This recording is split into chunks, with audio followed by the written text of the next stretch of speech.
And just like that, 25-26 is here.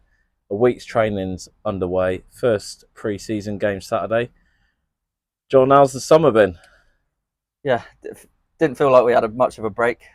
We come back a week later than most local clubs, just because obviously our season got extended by a week or two through the playoffs. The boys have done a week. We've made them work hard. Got another week this week, and then the games start. And I think it's only 4 weeks today until the league actually starts. So we're gonna have to get motoring, and we're gonna have to get up to speed pretty quick. The good thing is, pre-season schedule, we've got a nice Saturday, Tuesday, we've got a Friday in there, so there's a quite an intense schedule, all away games to get us ready for that first league game. Yeah, we've sort of done it pretty similarly to the last two seasons. We've got step 4 teams, we've got step 5 teams, we've got step 6 teams. So we've got a little bit of mixture in there. So it'll be a real test in 4 weeks now for the boys. But it'll put them in good stead for when we're ready for the season to start. And it'll also give us a chance to have a good look at the players that we've got coming in. So it's beneficial for both of us. In terms of the players that are staying, we've retained some key players. You look at Eddie, Gilly, Coley, and so on. There's some key names that have signed on again to be part of it. Yeah, that was one of the biggest things that I've had over the summer. That I wanted to keep the core nucleus of the team together. It wasn't going to be a big turnover of players this summer. It was going to be keep the main 14, 15 players and then add 3 or 4 real good quality additions to the side to push us on for the league above.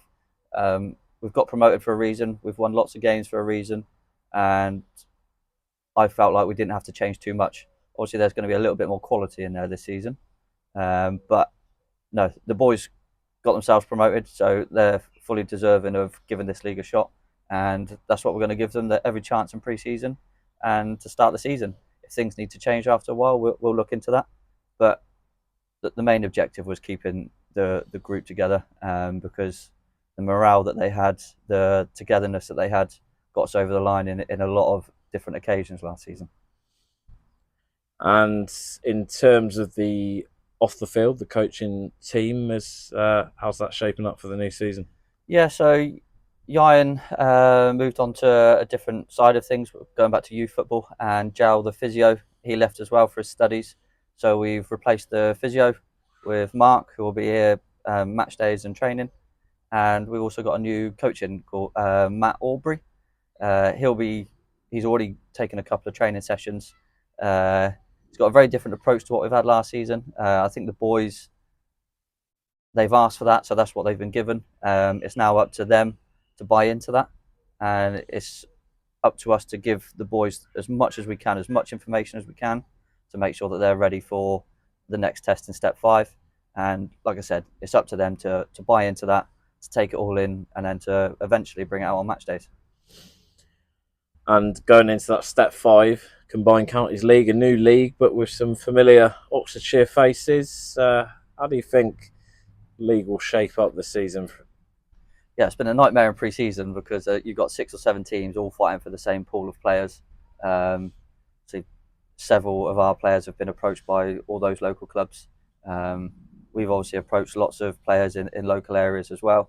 So it's a little bit of to and fro at the moment. There's no friendship in managers by the looks of it. So it's one of those where we've got our specific players and personnel that we want into the group. So like I said earlier, we're not going to be making wholesale changes. So it's more important that we get the right players in, the right people into the club. And on our day, we think we're just as good as any of the local sides. And I'd imagine all the local sides probably think the same about themselves. So it's going to be a really, really interesting year this year. The travelling's a lot less. I think everyone wants to play each other. Obviously, it gets better crowds, it gets better publicity in the local area of Oxfordshire, and I think it's good for football and it's good for local football that you've got 6 or 7 teams all in the local area that are playing in the same league, and I think you'll have some great games. There we go. On to it. Thank you. Ta.